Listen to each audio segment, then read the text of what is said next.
I'm holding a Lotustronics model ATX 350 SD. If you find yourself having to replace one of these types of power supplies, you likely have a daunting task on your hands.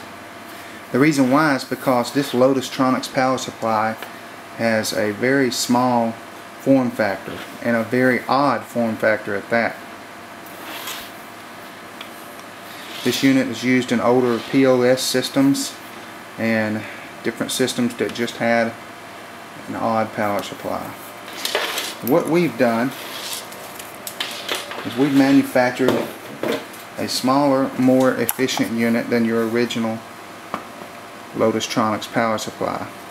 It's designed to mount exactly where your Lotustronics went. It's got more airspace, and it's smaller and more efficient, as said earlier. And it has the same electrical compatibility as well. You'll find that this power supply has the desired -5 volt circuit that you need to continue running your system that once used the Lotustronics power supply. This is our replacement for the Lotustronics model number ATX-350 SD.